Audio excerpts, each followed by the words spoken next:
여러분 안녕하십니까? 만나서 반갑습니다. 여기는 청재웅 제목 꿈은 말 제28회 방송을 시작하겠습니다. 무들이 자물자물서 꿈을 꾸다. 무들이는 현대의 박영사가 되어서 모임의 회의에 참석하다. 장면번호 50번 박영사의 모임 회의. 한국전쟁에서 지옥을 보았던 사람이 있다고 합니다. 저도 그런 말을 들었습니다만 무슨 그런 해괴한 소리인지 팩트입니까? 레알입니까? 그 소식을 저도 들었습니다. 팩트입니다. 레알입니다. 사실입니다. 그렇습니다. 미국 뉴욕 할렘의 자택에서 만난 46년간 의정활동을 한 찰스 랭글 전 하원 의원입니다.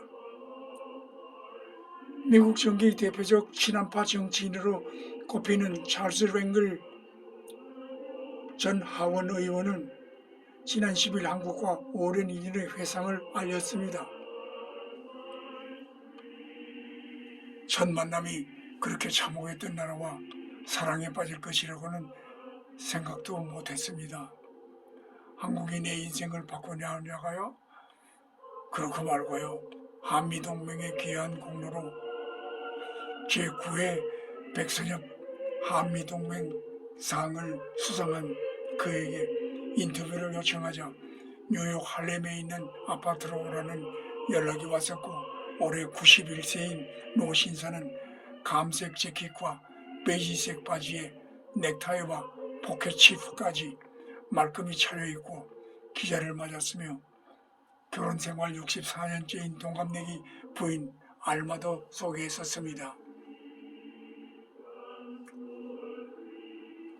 랭글 전 의원은 2017년 은퇴했지만 반세기 가까이 미 의회에 머물다오면서 한국과 미국 간 가교 역할을 했으며 1971년 뉴욕주를 대표하는 연방 하원 의원에 당선돼 임기 이전 하원 의원을 내리 23선 했답니다.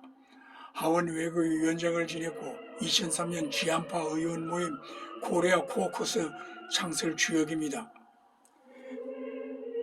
일본 위안부 피해자 결의안, 재미 이산가족 상봉 촉구 결의안, 6.25 전쟁 추모 위벽 건립을 위한 법안 등 입법을 주도해서 한미동맹 강화에 기여했습니다.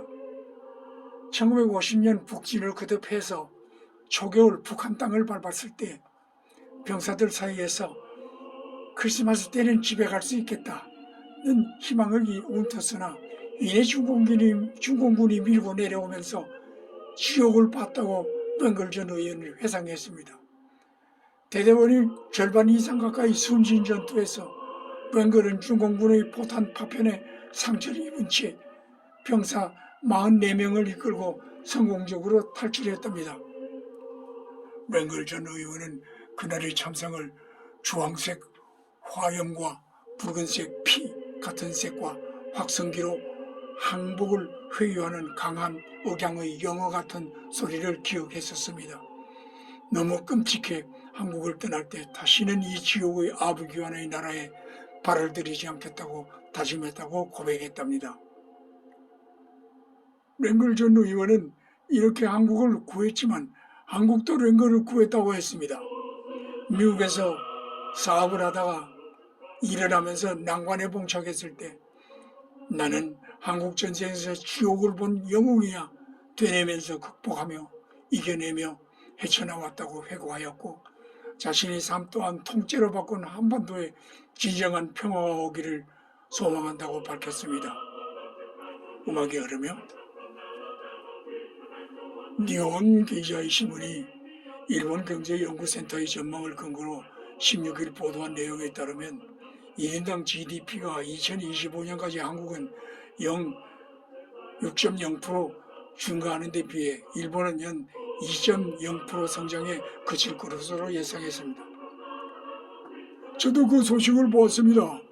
국제통화기금 IMF에 따르면 2020년 기준 1인당 명목 GDP는 일본이 39,890달러로 한국 1950달러를 25% 웃돌고 있는데, 일본은 디지털화가 늦어진 데 따른 상대적으로 낮은 노동 생산성을 상승에 따라 일본의 1인당 명목 GDP 성장세가 둔화하면서 일본은 27년 한국에 이어서 2028년은 대만에까지 추월당할 것으로 예측했습니다.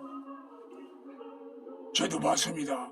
2020년 기준 일본과 비교해 42% 적은 28,050달러인 대만의 1인당 명목 GDP는 2025년까지 연 8.4% 급증할 것으로 분석됐습니다. 그리고 일본은 2030년대 일본 경제가 상시적인 마이너스 성장을 겪을 수 있다는 일본 경제연구센터의 분석을 소개했습니다.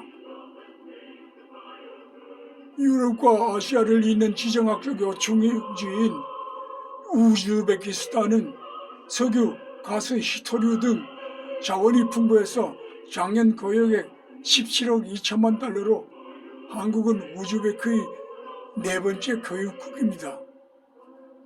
네, 고려인 인구가 중앙아시아에서 제일 많은 나라이며 한류 열풍이 일어나서 한국어 인기 53개 학교에서 2만여 명의 한글을 배우고 있으며 국회의사당 건물도 한국을 본뜨기도 했답니다.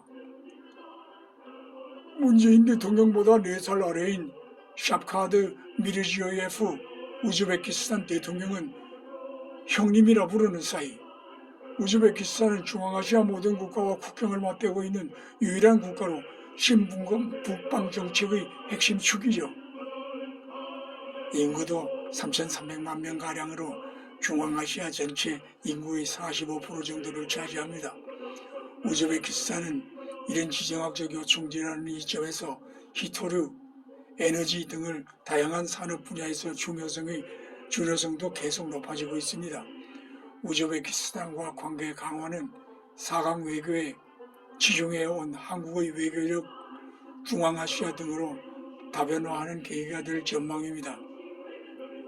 한국은 2018년 기준 우즈베키스탄으로부터 총 800만 톤 9,500만 달러 가량의 히토류를 수입했고 2019년 아예 한 우즈베키스탄 히토류 센터를 치르치크 지역에 설립했습니다. 한국은 우즈베크와 2017년 12억 달러 수준이었던 교역량을 2019년 23억 5,800만 달러로 급증했다가 지난해엔 코로나19 여파로 다소 감소했습니다만 우리나라의 우즈베키스탄에 대한 투자도 꾸준히 증가했으며 2015년 870만 달러 정도였던 투자액은 2019년 3,508만 달러로 늘었습니다. 인적 교류도 2016년 8만 2,229명에서 2019년은 13만 5,784명으로 증가했습니다. 특히 2018년 우즈베키스탄이 한국 국민에 대해 30일간 무비자 입국을 허용하면서 방문 인원이 크게 늘어났습니다. 두 나라의 치밀한 관계를 상징적으로 보여주는 것은 보건 분야입니다. 2015년 양국이 체결한 의료 협력 약정에 따라 한국 정부에서 면허를 받은 의사, 간호사 등의 의료진은 우즈베키스탄에서 별도의 인정 절차 없이 원격 진료를 하게 되어 이는 한국 의료인 면허를 외국에서 인정한 최초의 사례입니다. 우즈베키스탄은 고려인의 숫자가 중앙아시아에서 가장 많은 국가이며 고려인이 많은 만큼 대한민국에 대한 인식이 매우 좋은 친한 국가입니다. 일부 여론조사에서는 가장 좋은 국가로 한국이 뽑히기도 했습니다. 한국에 대한 호감에 기반한 한류 열풍도 거셉니다. 1999년 별은 내 가슴에를 시작으로 한국 드라마가 꾸준히 수입돼 기상과 채널을 통해 반영되고 있습니다. 겨울 연가의 경우 시청률이 60%를 기록하기도 했습니다. 영화와 K-POP 등 한국 문화 콘텐츠도 실시간으로 보급되고 있습니다. 태권도의 인기도 상당히 약 2만 명의 태권도를 수련하고 있으며 우즈베키스탄 국립체육대에 태권도학과가 설치되어 있습니다. 한류의 영향으로 한국학과, 한국어 교육도 인기입니다. 동방대에는 2018년 한국학 단과대학이 설립되어 한국어 문학과, 한국역사 문화학과, 한국경제정치학과 등이 생겼습니다. 음악이 흐릅니다. 아, 슬슬 졸음이 오는구나. 잠시 실례하겠습니다. 잠을 자면서 꿈을 꾸다 사공열은 신라방의 연산이가 되어 집에서 식구들과 함께 일을 하다. 대단히 수고하셨습니다. 제28회 방송을 모두 마칩니다. 다음 시간까지 안녕히 계십시오.